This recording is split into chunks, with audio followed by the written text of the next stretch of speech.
Thank you for joining us wherever you are. This podcast episode is brought to you by the Old Ways Actual Play team. This actual play uses the 5th edition Vampire the Masquerade tabletop role-playing rules by World of Darkness. This actual play is performed by adults and in an adult setting. Listeners should know that this podcast is intended for a mature audience and will include strong language and mature themes. All content, including names, places, events, companies, and so forth, that may bear resemblance to entities living, dead, or undead is strictly coincidental. My name is Rena Henze, and for tonight's game, I will be your storyteller.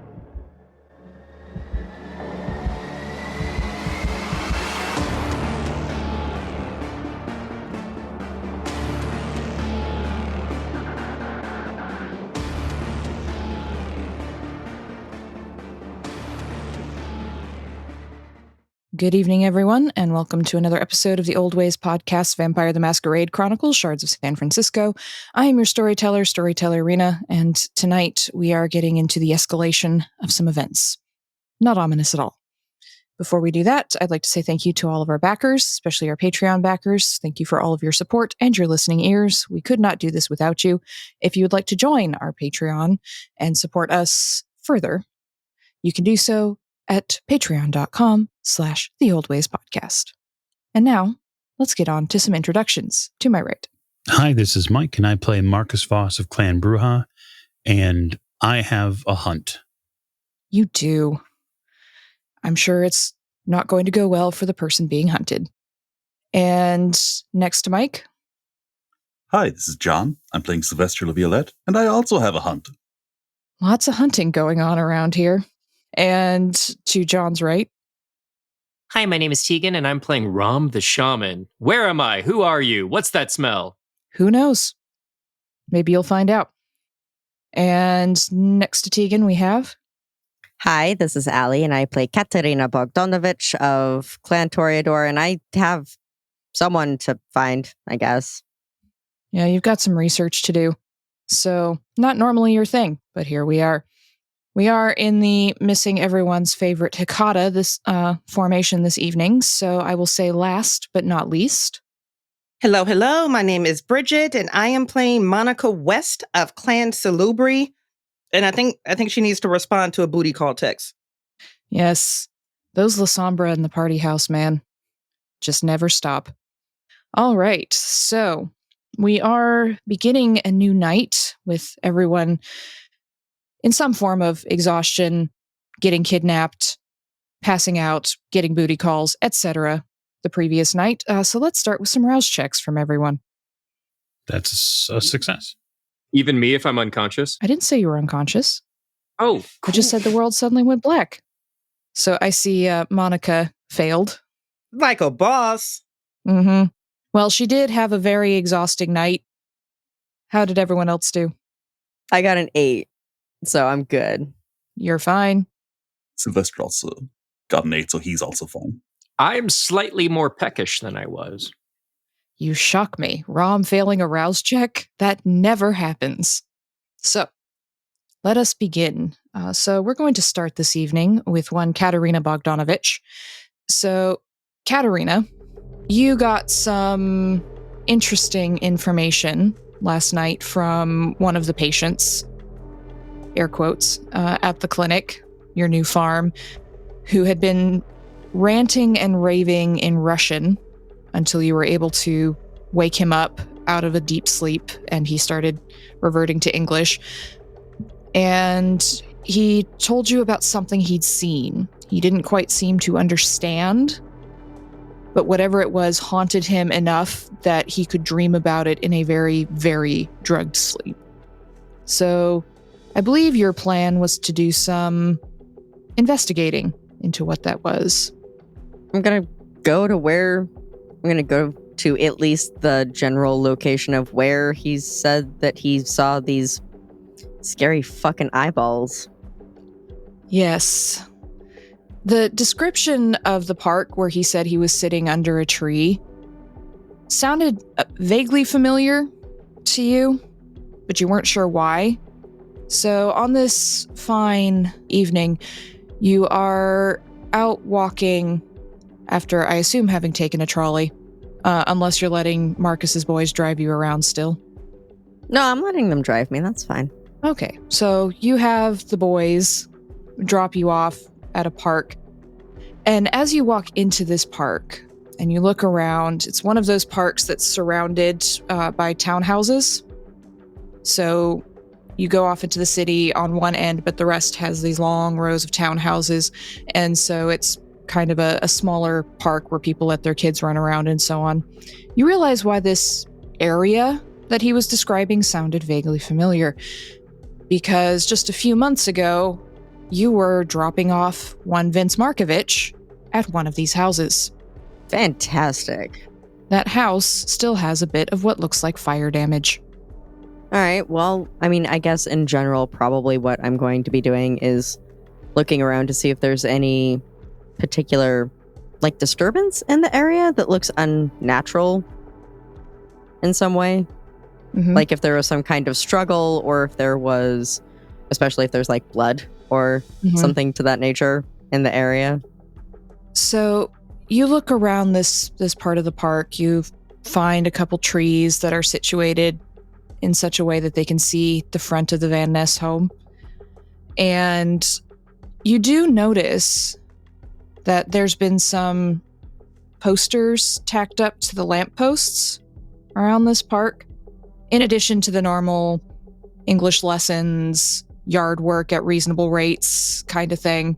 What catches your eye is a poster that says in huge letters, "Have you seen this child?" With a picture, a bit grainy, a bit of an older picture, it looks like, of a very familiar, small Tremere child. Is there a phone number to contact? There is a phone number. Fantastic. I'm going to dial it and let it kind of just connect, ring, and then I'll hang up. So that way I just have the number stored. I'm going to tear the poster down and bring it with me. Is there anything else that I find? Mm-hmm. So you see these posters. There's a couple of them spread across different lampposts up and down this street. They all have slightly different captions, like missing, lost child, last seen, running around the park, etc. But you take the phone number, you let it ring once, and then hang up before anyone picks up. So if you're going to keep looking around this park area, I would like a roll from you to see what all you pick up. So let's have investigation plus, let's say, intelligence. You're specifically looking for things. Yeah. 2, 3, 4 with a critical, so 5 total. You are a very, very smart vampire. You're looking at these posters and thinking about them and the phone number. And so you go over back towards these trees and you look over at the house, the former Van Ness residence, and you realize something seems a bit off. You're not quite sure what it is. You're visualizing the way your patient described it, sitting under this tree, the smoke coming out of the building, someone exiting the door. And that's when you realize the door is ajar. Slightly. And if you weren't paying close attention, you wouldn't have noticed. Cool. Are Marcus's boys still in the area? Well, they wouldn't go too far away. Perfect. They're coming with me. You shock me. Katerina being careful. So you call up Javier and Ed, the two who are out with you tonight, the two Bruja, and they follow you up the stairs. Do you have them open the door first, sort of clear the room style? Just one of them. The other one can stay behind me in case anybody's like lurking. Mm-hmm. Javier carefully opens the door. You can see his massive bulk having to shrink a little bit, trying to fit through these Victorian-era doors. And a moment later, you hear an all clear, and you can go inside. And with the 5 successes that you've got, I'm going to let that ride as you go in here.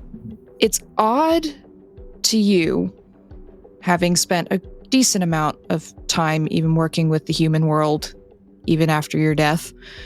There's no police tape around the building or on the door, which there was a fire. Even if they didn't find Phoebe here, which the Tremere would have taken care of if Mallet didn't take care of the rest of her. There was a fire, and in San Francisco in particular, after a drought season, there should be at least some cleanup. There should be evidence that a fire brigade was here, police tape to see if it's arson, anything of that sort. There is none of it here. Yeah, for some reason, I'm not too worried about that. You are snooping. So you move around this townhouse. It's one of those old Victorian style ones, so it's got a really narrow staircase going up and a really narrow staircase going down. You've only been in the front parlor of Phoebe's home before, so now you get a little chance to poke around. And Javier goes before you and clears each room. And there's a good bit of chaos in here still. There's spilled blood in the kitchen area. Human, it looks like to you. But still, there's spilled blood on the ground that hasn't been cleaned up by anyone. And furniture's been knocked over. You see traces. Again, you got 5 successes. So you see traces of what look like symbols painted in blood that have been scratched off. And you only notice these because you saw some of them when you were hanging out with Vince last year. Just parts of symbols painted on doorways, things under tables. Whatever these symbols were doing, they didn't really work. And someone, kindred, kind, who knows, knew enough to scratch these symbols off. It's highly unlikely Phoebe would have done it herself. Yeah, so it makes sense why someone would have come in and killed her. If they knew about the symbols, it makes it very easy for someone to get in here and make sure that she perishes. So it was definitely a setup of some kind. You just don't know all the details. So you see the entrance to the downstairs part, which you assume is the library. Javier opens the door, pokes his head in, says, "Fire looks like burned away part of the stairs." Is there like a railing to like climb over to get further into the basement? Yeah, it's a bit rickety. That's okay. Would you lower me down so I can take a look around? Sure. Just a creepy magic blood person house. He looks a bit unsettled. The sooner I finish looking around, we will be out of here, but I need to make sure that there's nothing I'm missing that is important or dangerous. All right. And he lowers you down over the railing and then lets go, and you're easily able to drop down the last couple feet. And from what you can tell, the fire started here because you just immediately drop into a pile of books that have been burned. It reminds you a little bit of Karen's house, Queen Elizabeth I. Just this massive pile of books that have been set on fire, except the difference is Phoebe didn't self-immolate at the same time. But her library has been ransacked. There's books piled up, very few bits of them left. But there is also blood splattered across a bookcase, and it is kindred blood. Maybe hers. But you can smell the difference. Oh, yeah. There is also a severed human arm, just laying there. But the one thing you do find when you come down here, you're looking around, poking through the books, seeing what's here, is you find a small leather-bound book. And that ain't cow leather. Parts of it look like they've been scorched, but it somehow escaped the full immolation. And it's got Phoebe's name written in very neat, precise handwriting on the inside. And it's full of symbols and all sorts of things you can't quite make out. But there is a bookmark of some kind, a human finger bone, that is marking a section about sorcery-imbued weapons. That sounds awful. So, given the general spookiness of Tremere magic, I'm going to take off my jacket and I'm going to wrap the book up in that. And I'm also going to grab that arm. I'm going to chuck the arm up in the air. Hopefully it's caught. You toss it up, and Javier just goes, "What the?" Okay. He leans over holding the arm, says, "Can I give you a hand up?" Yes, in fact. And I'm going to, if I need to, I'll kind of jump to like catch his forearm so that I'm easier to lift out of the whole basement. He lifts you up fairly easily. This whole house has just that kind of general spooky air to it, and it's not just the fact that it's a Tremere home, and it's probably been lived in by a Tremere for at least 150 years. There's something else very, very uncomfortable that makes your skin crawl. And that's not easy to do for vampires. Next thing I'm probably going to do is say to them, let's get some more flammable material and finish the job. Don't have to ask me twice. And so they start going around pulling books, normal-looking books, off of shelves. Furniture, what's left. You find more blood splattered across various rooms. And as you start pulling things together with the guys, you walk through the rooms, and there's a child's bedroom, which doesn't surprise you. It's very Spartan, but you notice that there's what looks like a compartment in the floor that is open. Just lean over. There's what looks like a small coffin inside, and a few child-sized dresses. It looks like a hidey hole for someone very small. I'm going to grab some of the flammable material and toss it into that hole. You grab some of the furniture bits and the fabric from the curtains as Javier sets them on fire. Just throw them into the hole and watch everything begin to smoke. And Ed pokes his head in. We should probably go before the fire brigade shows up, if they show up. Yes. The last thing that I want to check for is a back door. So there is one in the kitchen. The kitchen has what would have been in Victorian times a servant's entrance. So these small steps leading up to this back door. And it's got bolts on the inside, but they're all broken. As if something very heavy hit the door from the outside. Marvelous. I'm going to lead the way out that door. Smart. So you slip out the back door. You've got a missing child poster with Annalise's face on it, and a creepy book, and whatever else you may have picked up. But whatever it was your patient saw here, it was bad. And it's likely he saw whoever it was who killed Phoebe. Because the person he was describing was not Phoebe Van Ness. Yeah, and then we'll get in the car and go back to the Haven, and chances are very likely I'm going to go back to the clinic and see if he's still there and if he's still having trouble being reasonable.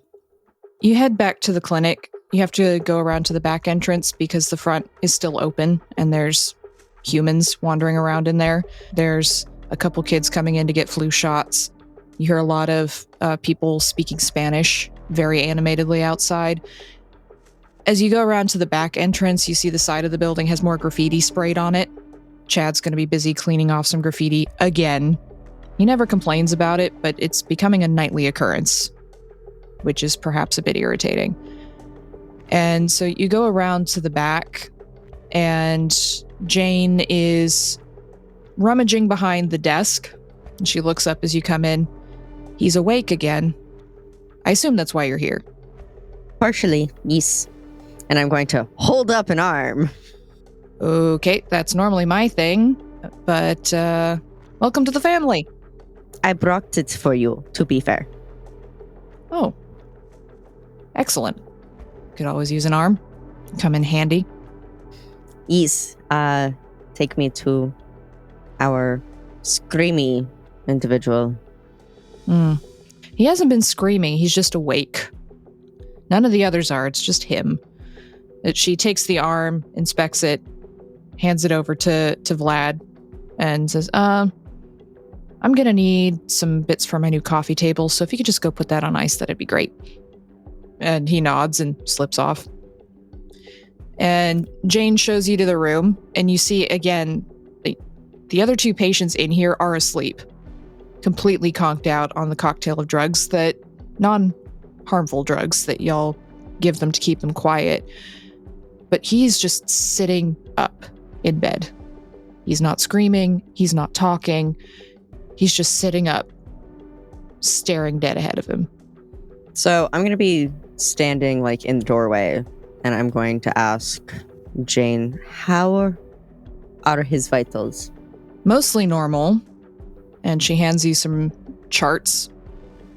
We've noticed a couple of spikes in his heart rate, where his eyes start fluttering and he seems to have some kind of panic attack without outwardly having a panic attack. I didn't know they could do that. And then he just suddenly sat upright the last time it happened, and she points to a spike in his heart rate monitor chart. How long ago was that? That was about 45 minutes ago. I'm going to give the chart back to her, and I'm going to walk over and pull up a chair and sit a healthy distance away, just in case.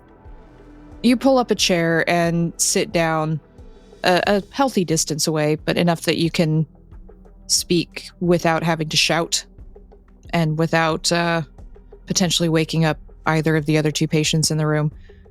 And his head slowly turns and he looks at you, and Jane blinks like, okay, he doesn't respond to me. Guess you've got some kind of special magic I don't know about. And I'm going to ask him in a little bit broken Russian, because it's been a hot minute since I really spoke the language super regularly. How are you feeling today? Cold. There is fire, but I cannot warm. Cast out in the cold. Where you were in the park? Under the tree. Was there anything else that you saw, as far as paper on lampposts or something burning? No paper. Just normal things that people put up with the little pull tabs for phone numbers. But the smoke from the house when she came out, it was very dark smoke. He's speaking in this almost sort of robotic voice. He's got sort of like flavor to the words he uses, like the pull tab and so on, but there is no inflection. If you can block out those eyes and tell me what they look like, this person. His eyes slowly close. Tall woman. I think woman. With the long dark hair. And the eyes. The smoke was swirling around like cloud. She had this sword like avenging angel. I thought maybe it was the heroine, but I cannot forget. Are you hungry? Do you need anything to eat? Just the cold. I will never be warm again. And I'm going to stand up at that point, and I am going to walk over to Jane. Has he eaten anything at all? I had to give him some intravenous nutrients this morning because we put food in front of him since he was awake. He wouldn't eat it. It's like he didn't notice it was there. Once he is, if he ends up a little more stabilized, if there is a way to stabilize him more, I want to move him into the Haven for a temporary amount of time until I can get a Malkavian in to take a look and see if there's something going on in there. You're not going to turn him into a flesh mermaid, are you? No. He has not harmed my family. Okay. I'll see if we can get a replacement for him in the lineup then. I've got our numbers calculated very carefully. So I'll just keep giving him fluids and nutrients intravenously. I'll let you know when I think he's safe to move. Understood. Can I borrow Vlad to attend to my mermaid? She just shakes her head and they call me the fucked up one. Sure. If he's willing. Which he is. He always is. So you take Vlad and your missing poster and all of that back to the Haven. Marcus, what have you been up to while Katerina's been gone? I suppose I have been doing some reconnaissance. I'm still waiting to hear back from Takeshi on some of the information that he had about the location, the church, etc. I'm organizing the union transportation movements when it comes to, we'll just say, gumming up the works for the church itself from a more mundane angle. And I'm patiently paying attention to what Fred is doing in the methods that I can. So this evening, Fred's running his radio show. So it's easy for you to turn in with an actual radio because you don't have to use the internet for that. And he's the kind of preacher who can speak in very charismatic, calm, measured tones, make humans feel like they're listening to something really rational and it all makes sense. And then he switches into fire and brimstone mode, slamming his hand onto something, a desk, a pulpit, whatever it is, and shocking listeners. You're used to hearing that kind of thing over the years, but he's very charismatic, extremely, which makes the bile he's spouting even worse. Yeah, definitely. And the flyers haven't helped either. No.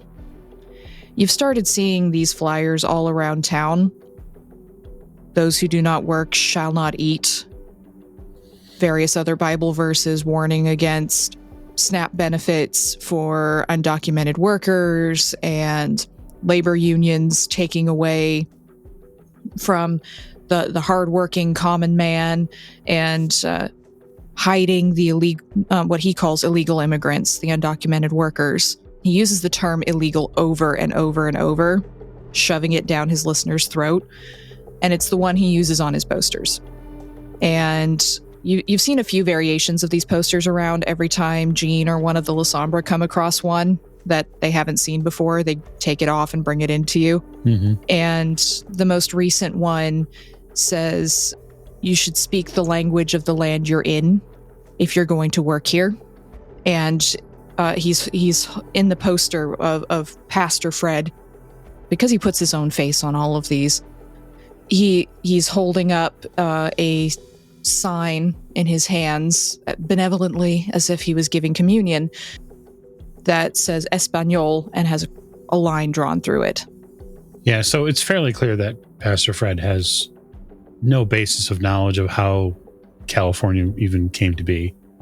And nope. So he's either he's ignorant, which I doubt, or he is simply using it as a wedge issue in hopes of gaining support from a specific base, which is more likely. And so, yeah, I'm probably spending the night patiently in a nearby building, watching the church and watching its movements. I don't need to take a break to have a piss. I don't need to stop and have meals. I can sit in the darkness and just watch. And I can get to know the people who come and go from Pastor Fred's pretty well. He's speaking on his own tonight. Sometimes he has guests on, certain Fox News pundits and various other interesting people. But tonight he's just speaking on his own. And Jean will occasionally pop in and pass you a security camera photo. She's had M set up the cameras that are across the street at the business. M has taken them over and is taking snapshots, essentially, to pass them along instead of waiting till the end of the night and sending you a whole video, just in case it's relevant. And you see, you're listening to the radio show, you're watching people go in and out, and you see going into the church is a tall woman with long, dark hair and a very purposeful stride. Okay. Now, I had heard that a woman had been spotted with this crew. Mm-hmm. So I'm going to take a long and careful look at this person. Is there anything about their overall gait, the way they walk, that might betray objects that they might carry? Or is there anything within their makeup that would reveal more about their person? So you get this series of snapshots from a few different positions as she turns or moves as she's headed across the street. M was very thoughtful. And most of the pictures are of her back as she's walking up the street, but you catch a couple in profile. And she's very purposeful, whatever it is she's doing. She's wearing a really long coat, Van Helsing style. And as she turns to walk up the steps into Calvary Baptist Church, you notice that she's wearing on her wrists, she has 3 distinct bracelets, very thick, chunky ones. And it catches your attention just because she's wearing 3 of them banded up her arm. You only catch it because the sleeve of her coat pulls up slightly as she catches onto the railing of the steps. And each one has some kind of blurry symbol on it that you can't see in these grainy security camera photos. Okay. We'll assume that there's some sort of mystical charm or some sort of protective piece for her. They're not crosses. You can tell that from here. So at least, unlike Benjamin, she probably has a more rounded idea. Yeah, crosses don't bother me. Nope. It's not the cross that's the problem. It's the person. Okay. So given that information, then I will be spending the balance, I guess, of the night trying to determine how profitable my influence press is being carried out by the human side of making Pastor Fred look like a complete fucking moron, which is, and at 3 dots of influence, it's fairly heavy within the San Francisco area. So the idea behind it is that we're going to make him look like a buffoon, and that won't be hard because Pastor Fred is going to give us all the ammunition every time he opens his mouth. But yeah, I think that's probably what I end up spending the night doing. Okay.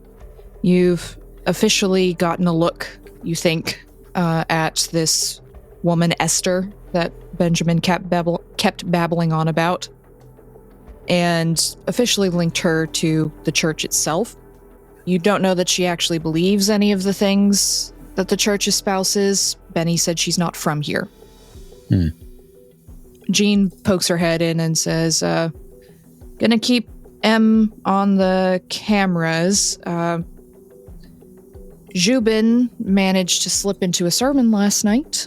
If you're interested in hearing how that went, I've got a recording device, but it was most of the same stuff. Yeah, I'd assume so. I would assume that it's rinse and repeat. Yeah, other than that, I'm good. I want to find out where Pastor Fred lives. Oh, that's easy. Where's he live? Oh, he lives in a suburb. He's got a nice fancy car. He's got what he refers to as, she wrinkles her nose, his smoking hot wife. And their 2 children. Smoking hot, you say? Mm-hmm. Fantastic. Give me his address. Absolutely. She scribbles it out. That's why we had Zhubin go in. picking up some of the little details because from what I found out, he originally had his address listed and then it mysteriously disappeared in December. Interesting. So he's unlisted, but we got him. Okay. Keep somebody on this place. He's still on the radio, right? Yep. I'm going to go pay Pastor Fred's family a visit. Oh my. And on that ominous note, let's have a look in on Monika. So, Monika, it's been a weird night. It has been a weird night. Did you respond to Malarkey's booty call last night? That's what we all want to know. No, there's no way she had the bandwidth to do that. She was shopping corgi puppies at this point. No, she'll respond to him tonight. It's going to be a very straightforward text. It's going to be like, my interest, 12 out of 10. Your timing, 1 out of 10 later this week. And you get a, oops, darn, I'm always so bad at this. Yeah, sure. Sorry. There's like 10 sorries in the message because he is a very awkward vampire. Oh, that's so consistent for him. She's going to respond with like 10 of the upside down smiley faces.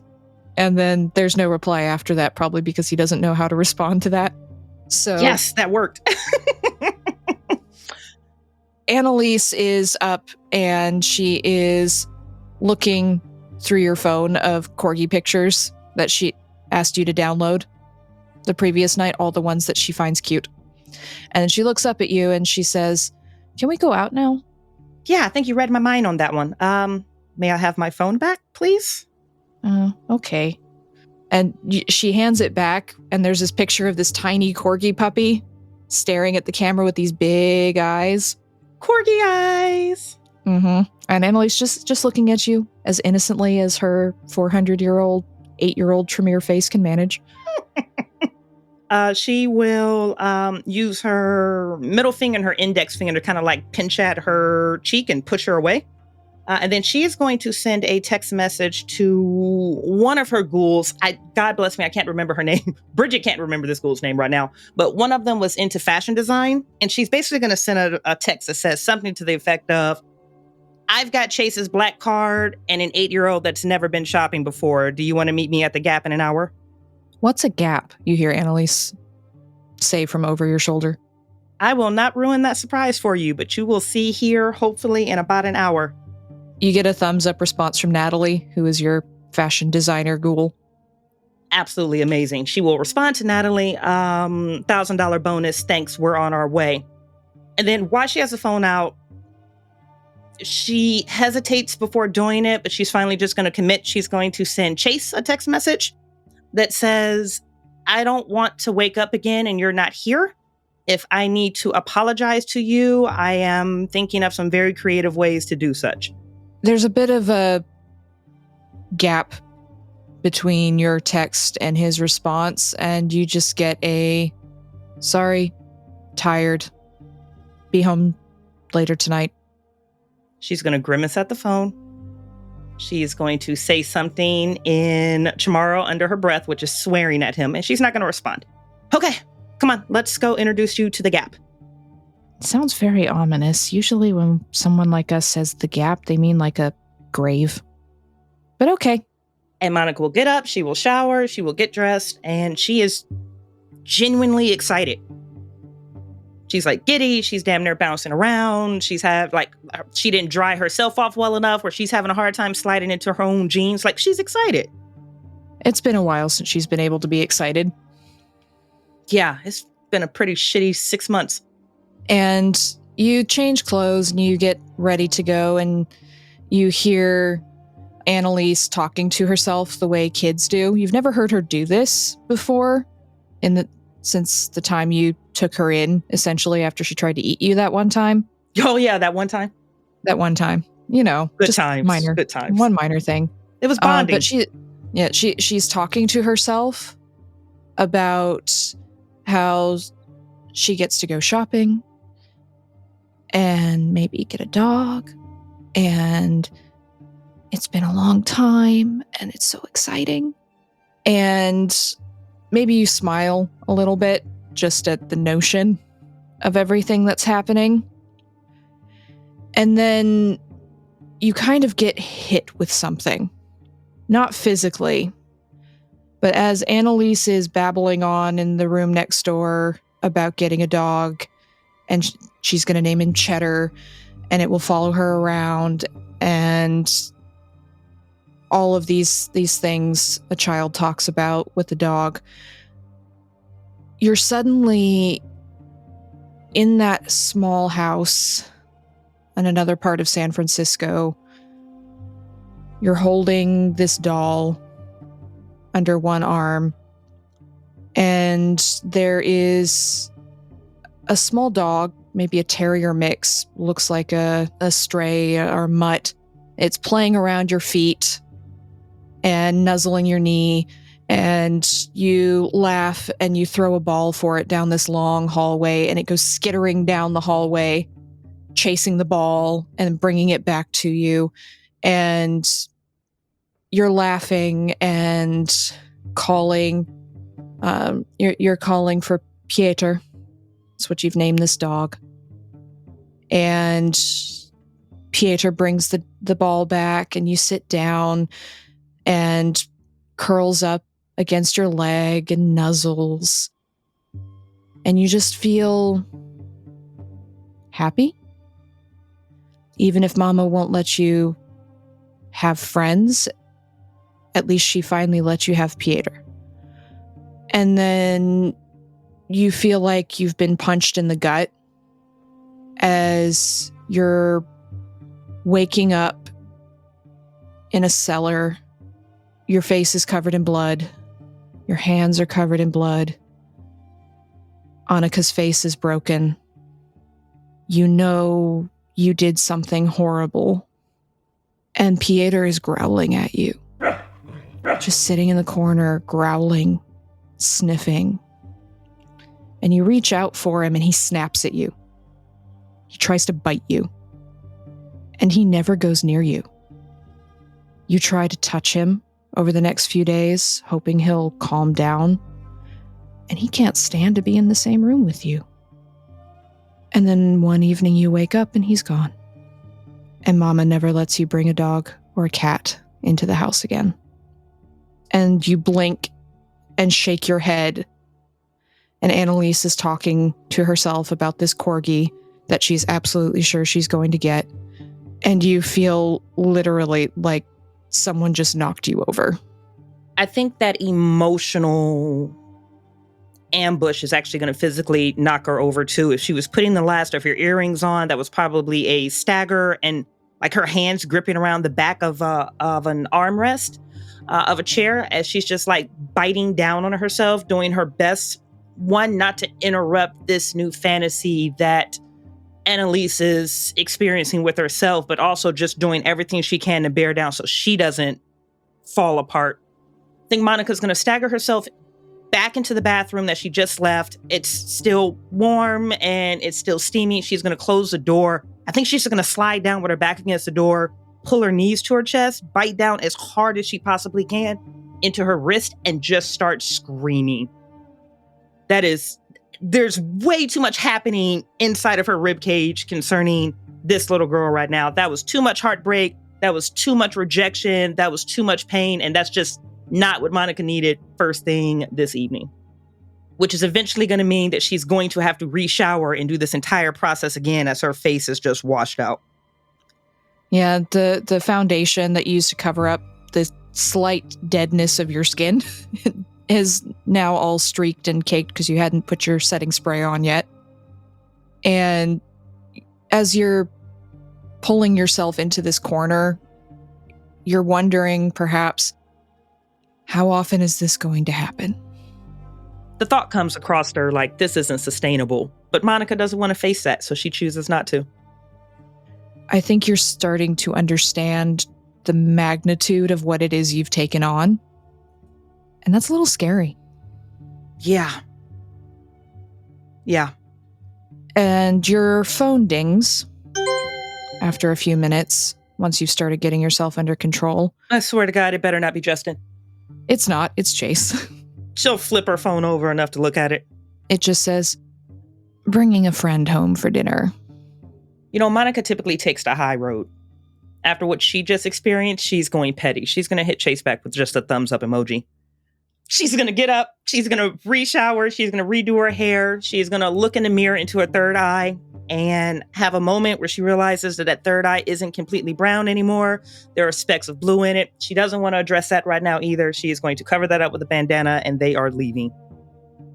Annika, the doll, and Annika 2, Annalise is not named the doll that you got her yet, as far as you're aware, are tucked into the seat next to Annalise as she gets in the car. She straps one seatbelt across both of them.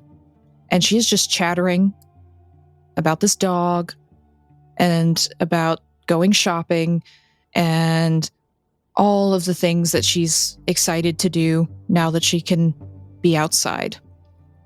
And Monika is an active participant in all of this, and she's earmarking things that this child wants to experience and just basically forming a big internal maternal to-do list. And you still get no response from Chase after that petty thumbs up. Whatever, 2 of us can do this. We'll leave you for the moment, just for the moment, walking into the gap with Annalise's eyes lighting up and staring around in wonder at all the things. And then she runs off down an aisle, grabbing a bunch of things off of shelves and shoving them into a basket, just indiscriminately. Yeah, no taste for size, or it doesn't matter. It doesn't matter. We'll figure that out all lately. Monika will either pay or dominate this cashier into staying up later, and this child will have a shopping spree. We're going on a shopping spree in one part of town. Rahm, it's been weird. The last thing you really remember, you were trying to break into a building because you felt like someone was watching you, and then you heard someone whisper your name, and things went black, not because you passed out, but because you couldn't see or hear. It was like something was blocking off your senses, and you felt yourself being navigated towards a car. You only know it was a car because they pushed you in and you felt the seat and then you were moving. You had no idea where you were, what was going on, anything. And you'd shut off the network and you couldn't open it again because something was blocking you. Like a bag over my head? But inside your head. A bag inside of my head. There's this weird feeling of powerlessness that you haven't felt since you were at the height of the infection back in October. And you were moved somewhere else, and then you were put into a box or a coffin, and you went to sleep.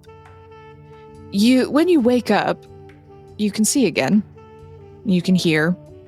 You realize, now that you can think a bit more clearly as you're laying in a coffin, staring up at a ceiling with a single light bulb, someone dominated you. A very high level of dominate. And the last time you got something like this was from a very specific person. From a chair across from you, a nice leather chair, you hear your sire say, "Oh, there you are. Ah, fuck. Welcome back to the land of the unliving. Hey. You're a very hard vampire to get a hold of. That's not even remotely true. Boat full of ghouls. Don't go anywhere very often. One would think you didn't want to be accosted, even by your own sire." Who wants to be accosted? Who goes, you know what? I hope I'm strong-armed on my way to the grocery tonight. You know, who does that? Me. Well, you could have called. You have a new phone. I have a new phone every month. Yes, so how could I call, Rahm? You never call me. I'm feeling like a neglected father. Are you elderly and decrepit and needing to be put into a home? He looks at you with a smile. He's wearing a nice, neat suit. like he was the last time you saw him for real. And the last time you saw him was in a vision where he had maggots crawling out of his mouth and flies buzzing around his ears. And he was telling you how disappointed in you he was. He looks relatively normal compared to that. Okay, I'm here through your circuitous ways. So, what is it that you need? Well, Rahm, I have a friend who needs a favor. And, well, you owe me quite a bit, young man. Seeing as you did max out 2 of my credit cards, buying your boat. Not to mention the fact that you're my offspring. Rahm has nothing to say to that. It's just like, these are accurate statements made by the opposing party that I cannot refute. And he says, come on, get up. Can't have you meeting company in a box. Sure, I get out of the box. You stand up and you're in this room you've never been in before, and your sire smiles at you and he stands up. He's got this kind of casual air to him that he's always had, hiding just how much of a strong, forceful personality he has. Says, let me introduce you to my friend Chase. Do I know a Chase? Do I know any Chases? You've seen this man as he walks into the room. You don't know who he is, but you saw him at Monica's party. You see this tall man in a very nice, expensive suit. As expensive as your sire's. Neatly tailored. He's got very dark hair and very piercing amber eyes. All 3 of them. Oh, he's got 3 eyes? Wait, hold on. Chase. Wait. I know a Chase. Good old 3-eyed Chase. And the 3rd eye raises an eyebrow. It's not generally polite, Rahm the Shaman, to refer to people by their physical characteristics. You know what I always thought was interesting, and please don't take this offensive. This is just a general commentary. But I can understand 3 eyes. What I didn't expect was 3 eyebrows. How else am I going to express myself? How do you wax that in a particular shape? Is one side more pointed than the other? So it's like you have 2 left or 2 right eyes, or is it just a block? If you will recall, Rahm of the shiny teeth, our hair tends to go back to the way it was when we were embraced, no matter what you do to it. But that's hardly the point, now is it? And your sire's just shaking his head indulgently. He was always like this. It's fine. In my own head, I'm like, did he have a 3rd eye before he was embraced? Are there 3rd eye people? Anyways, but please continue. So, Rahm, this is my friend Chase Oros. I happen to owe him a favor, fairly big one, and he has called it in, and that favor is going to involve you. Wait, you owe him a favor, and I owe you a favor, so now I owe him a favor. Yes.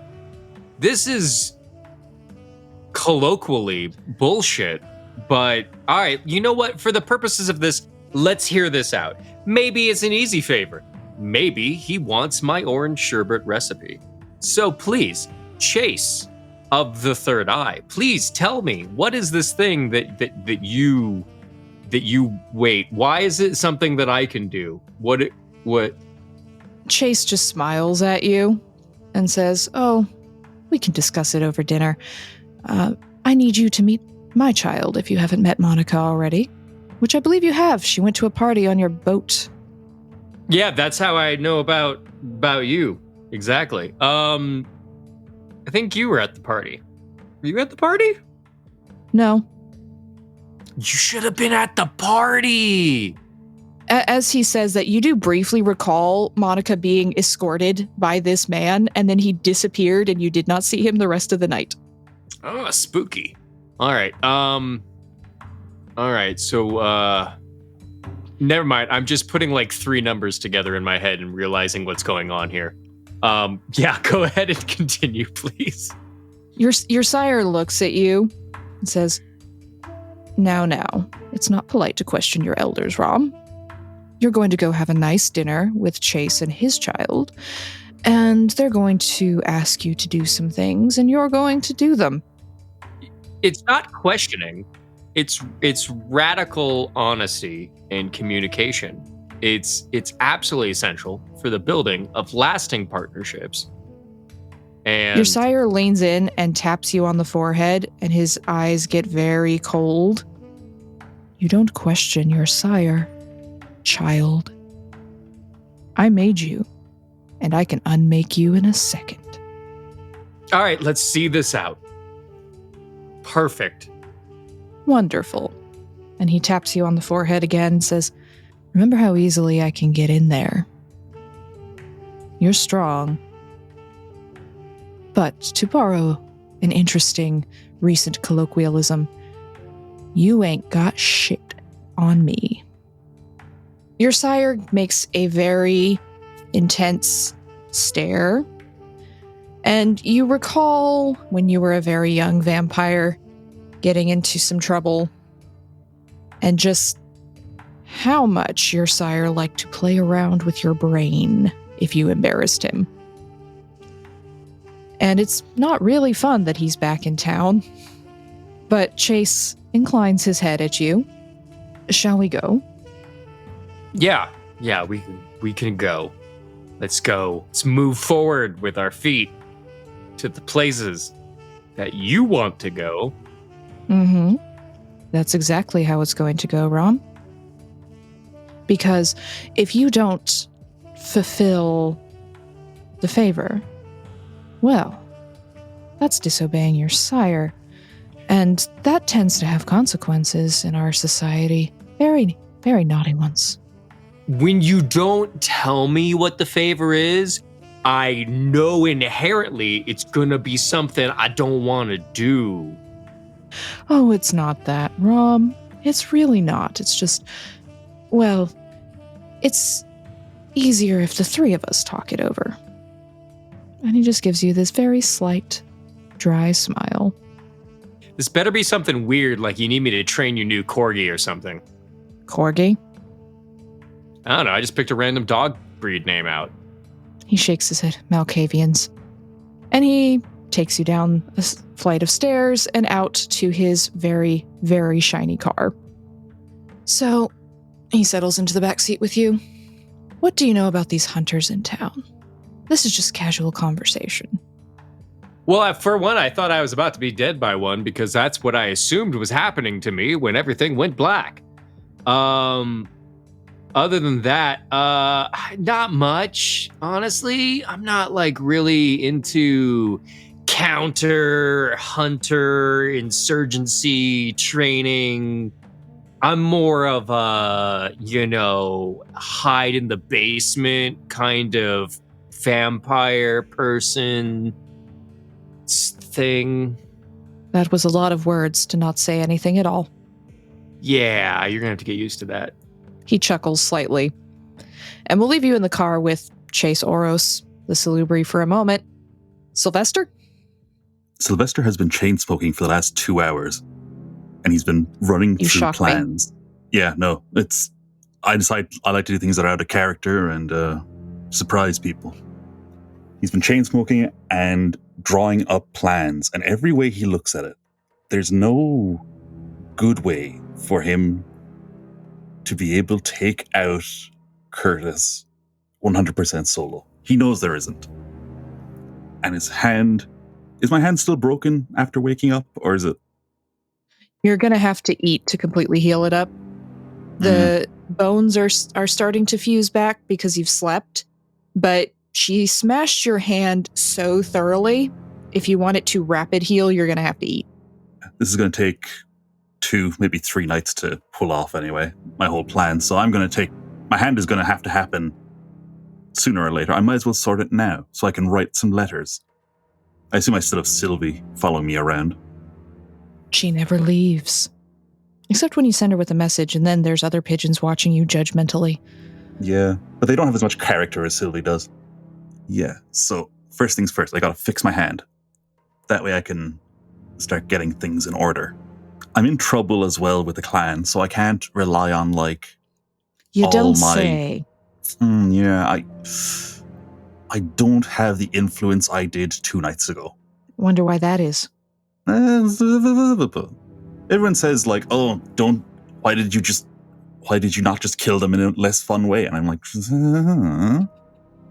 why do you think I move around from place to place?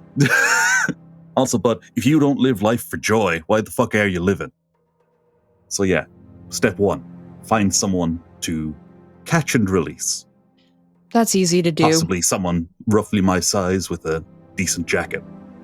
That's fairly easy to do in this part of town. It's still early-ish in the evening, just after sunset. So there's people moving around. You can go down some side streets. You're not gonna need to look too far. And you can have a little snack. I'm just gonna have a little snacky snack. His name's Darren. He's a nice guy, but he's gonna lose about 1.5 pints of blood and his jacket. Also his wallet, his phone, anything of value that he has on him. It's a horrible mugging. Absolutely. You hate to see it. So you use your saliva to heal up the wound, leave him sort of blissed out in a back alley. Yeah, I just pat him on the head and throw it. Like, I've taken a lot of his stuff, so I put him in, like, the recovery position. Give a thumbs up with my good hand and walk away wearing his jacket. So you have a new jacket, you have some money and a wallet and other things that you may or may not need, and you head back into the night. Sylvie lands on your shoulder and drops a little piece of paper into your hand, and it just says, "Behave."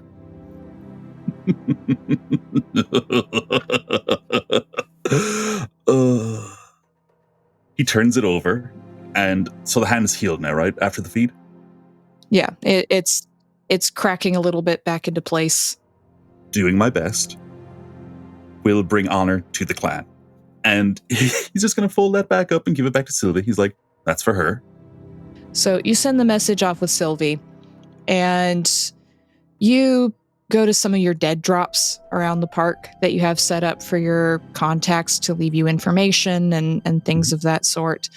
And one of the canisters is empty, but the other one, at the other end of the park, where your Nosferatu contact leaves you information, actually has a couple pictures in it, and it has a note, long form note. The pictures are of a fancy Lincoln, not as fancy as Alex Giovanni's, but still nice. And you see one Curtis Melrose getting into the back of the car. So he is a driver. Okay. He has a driver. That is very important information for you.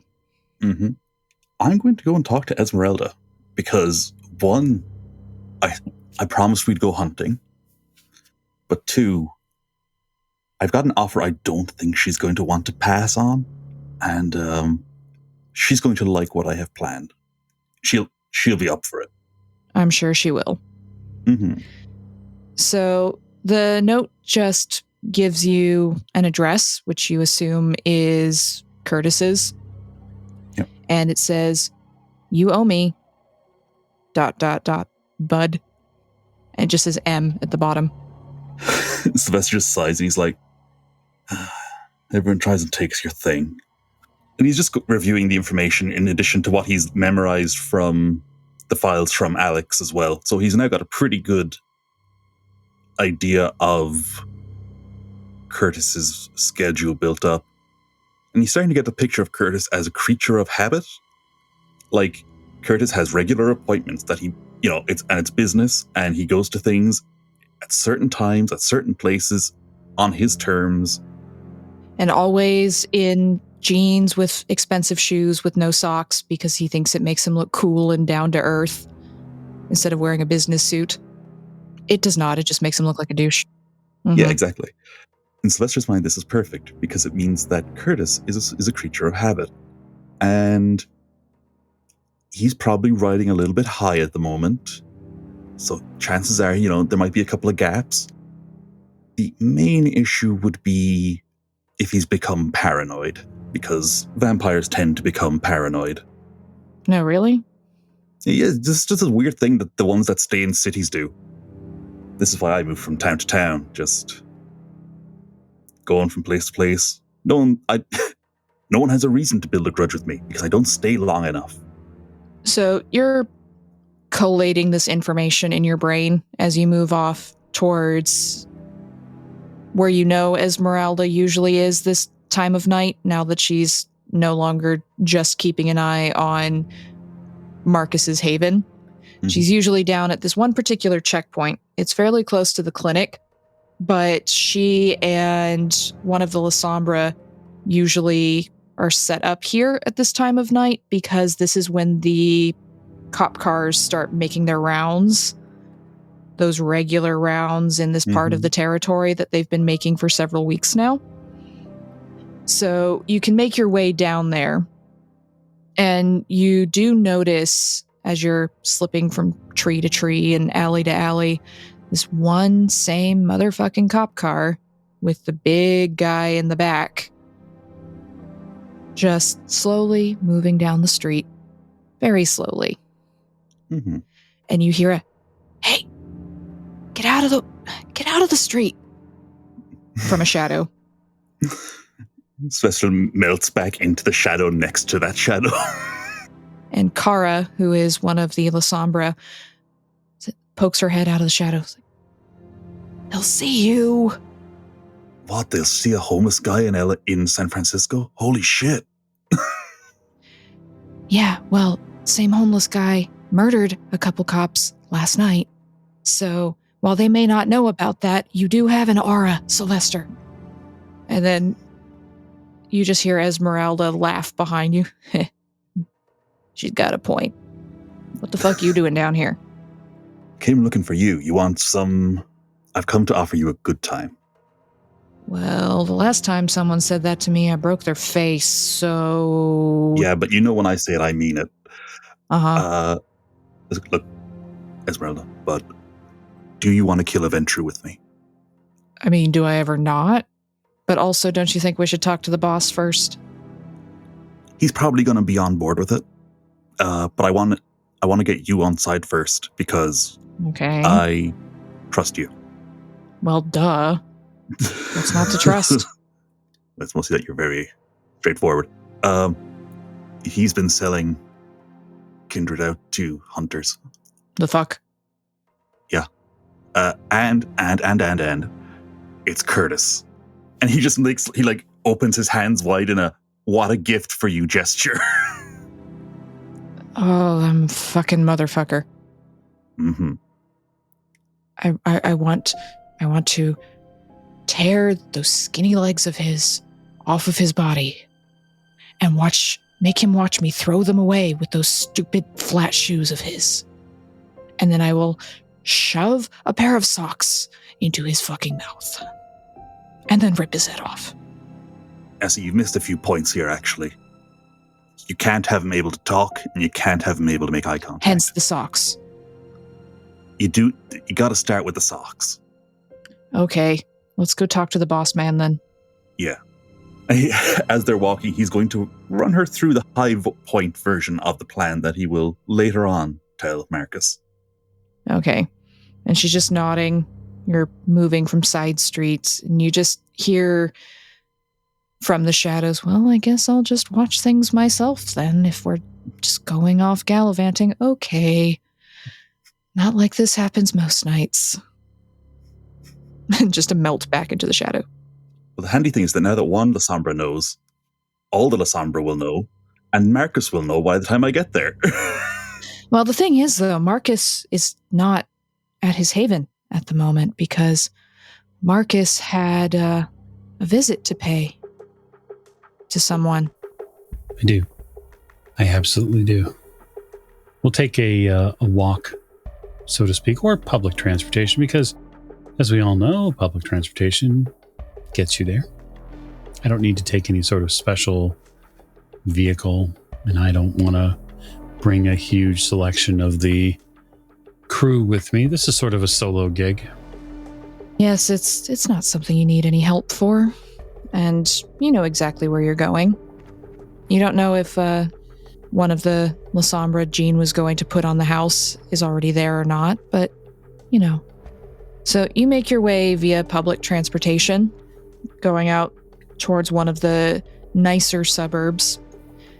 It's a fairly quiet place, the kind of place where people say they want to go to raise their children in a quiet and family-oriented environment, which means 98% white, cutting out most of the working class and anyone who doesn't make a fairly high income. But the good news is that means it's quiet.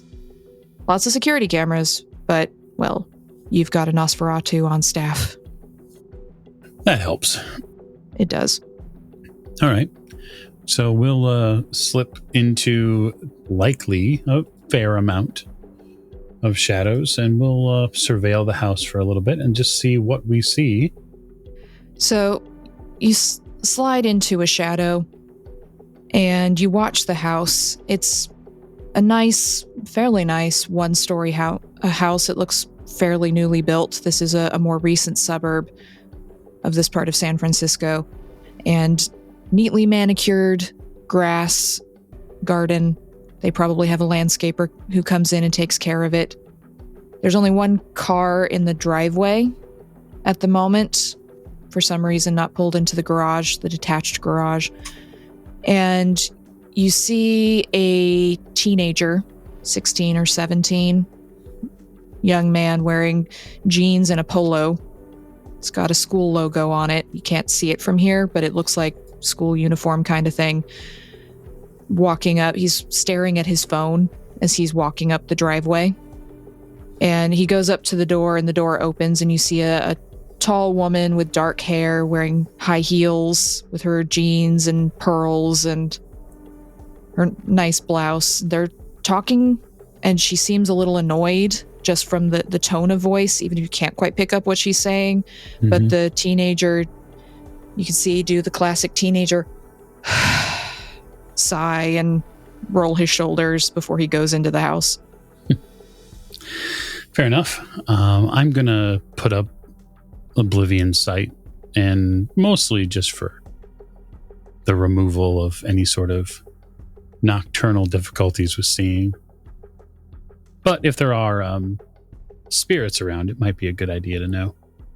So you pull up your spooky night vision powers.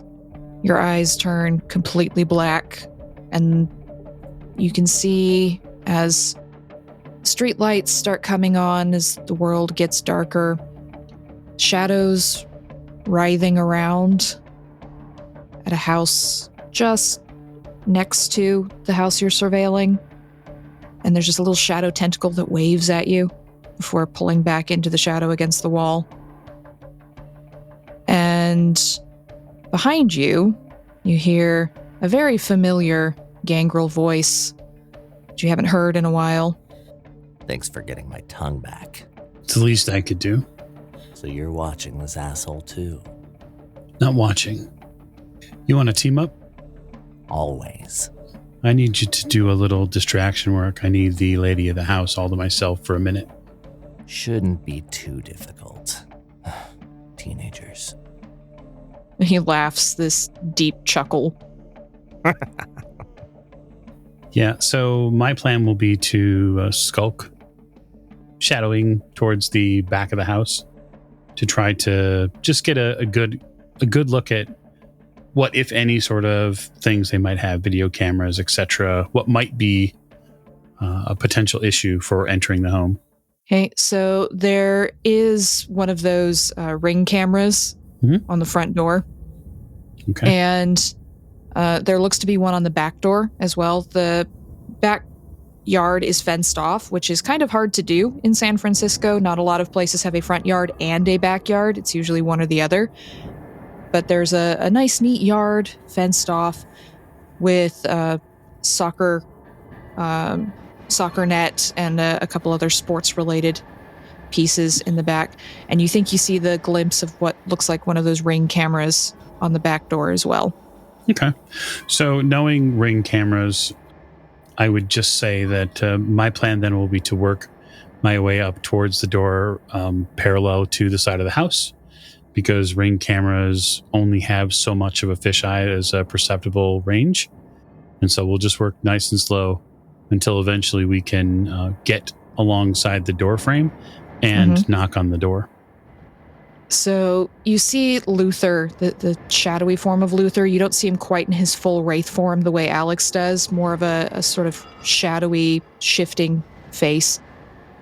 You see him slip through the door, and that might stop you for a slight second because you happen to know that wraiths can only go places that they've been to before or where one of their fetters has been taken. And he's able to slip through this door. But yeah, once I tap on the door frame, what I'm waiting for is sort of using that vampiric perception to hear someone approach the inside of the door. You hear stilettos clicking on the floor. Okay. I reach into my pocket and I put a glove on my right hand. You hear the sort of click of a peephole. Mm-hmm. Someone looking out the door. And then the door opens slightly on a chain, right? Huh. And the door starts to close again. I rouse my blood. Success. Okay. I'm going to activate Fleetness. And my plan is to hop over and reach for the handle of the door, use Potence to accelerate the lock to break the locking mechanism, push the door in and get inside before the camera can pick me up, because the lens won't be able to focus on me fast enough because I'm too fast for it. You are very fast. It's like a blur of motion. And there's just a startled, what? As the door breaks the chain and you slip in through the door. And the door slams shut. If I'm within physical range of her, the first thing I do, the immediate thing I do is I hit her with awe. You are definitely within reach of her because she was closing the door. And she just sort of leans back against the wall. She's a very pretty woman, like very well made up, manicured, not a hair out of place. And she's just staring at you with these big brown eyes. Who are you? Oh, you haven't heard of me? I smile. Should I have? I'm a friend of Fred's. Friend? Mm-hmm. You just see her just sort of looking you up and down. Like, she can't look away, but she's also kind of subconsciously appraising you. I'm going to make a rouse check. Okay. Ooh, that's a 7, so just barely. I hit her with entrancement next. There's this just kind of shudder slightly as her shoulders lean forward and then pull back. And... Oh, we're not done. We're going to go down the whole fucking Presence Tree tonight. So once I have her entranced, I will step her into, not knowing the layout of the house, I'm going to step her into the kitchen.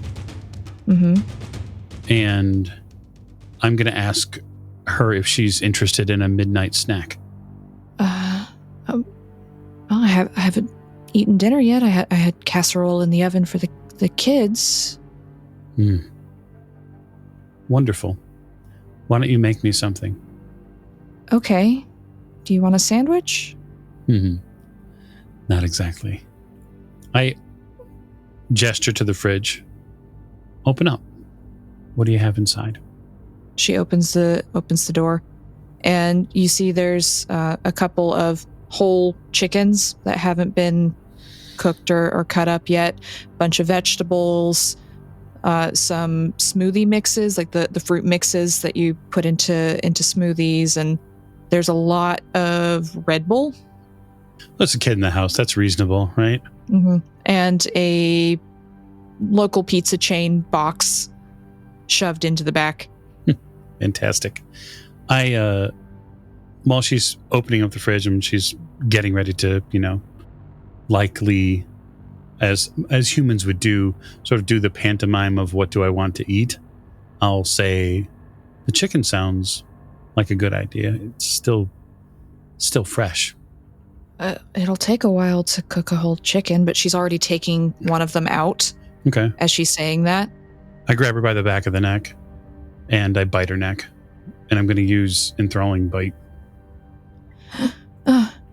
And I'm going to drink some of her blood because I still have a little point of hunger, and I feel like this is a wonderful opportunity. Absolutely. And she just sags slightly, and she gets that really blissed out look on her face that the jogger you usually feed on gets. Oh, so sinful. It is. And the best part is that we're not done yet.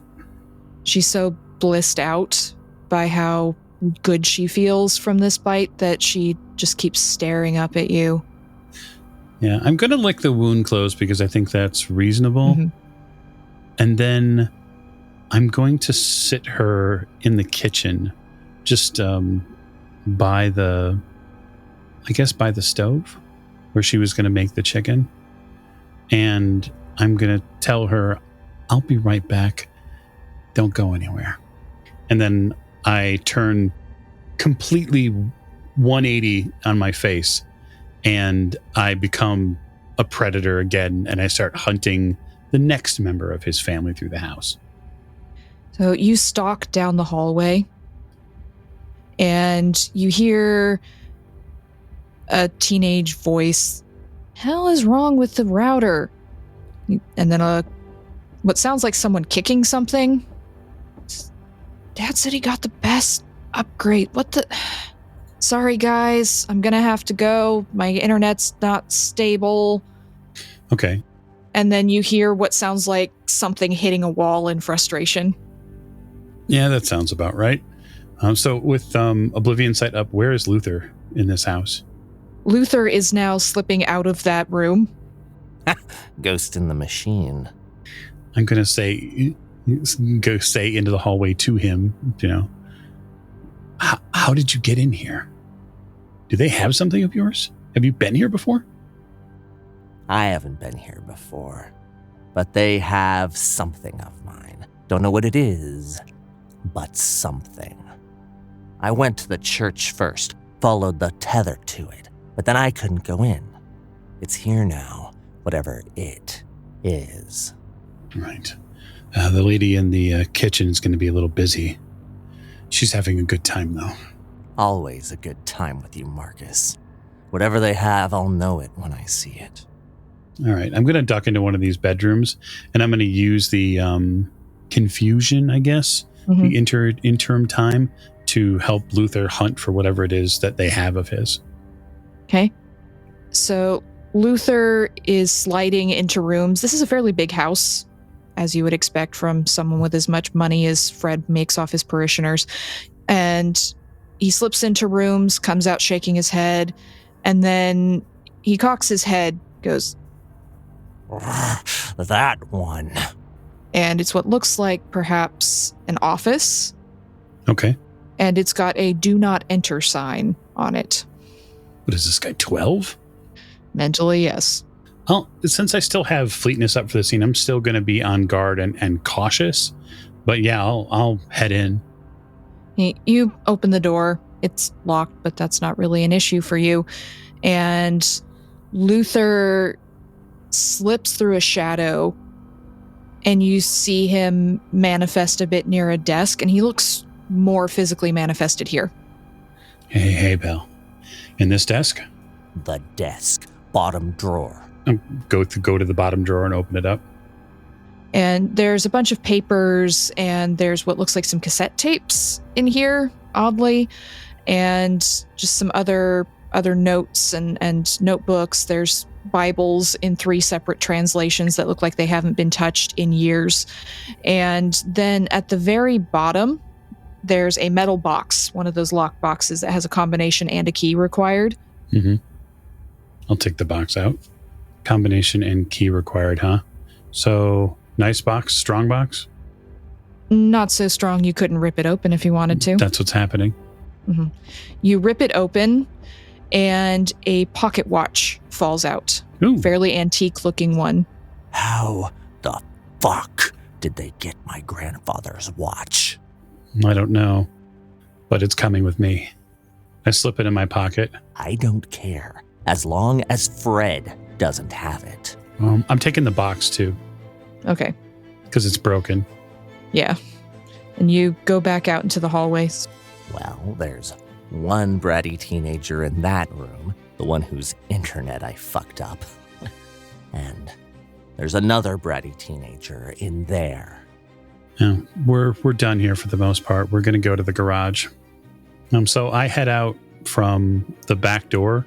When I do, I take that gloved hand and I'm going to smash the Ring doorbell so that way it can't see me walk to the garage. Easily done. And then when I get to the garage, I assume is it an attached garage or is it?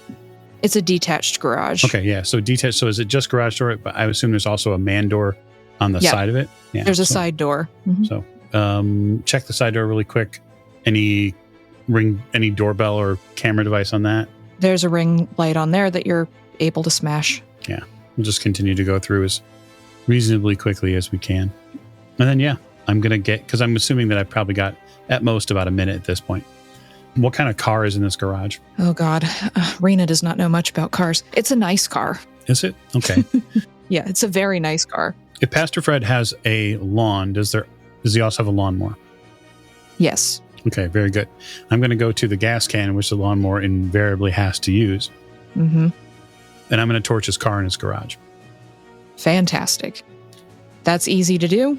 I have to. Mm-hmm. So Fred's an enemy, which means that I have to obey my bane, which is to burn his luggage. And it's essentially as close as I can get to it at this point. He's not traveling anywhere, but burning his garage and his car after being close with his wife is about as good as I can get to essentially pissing all over his stuff.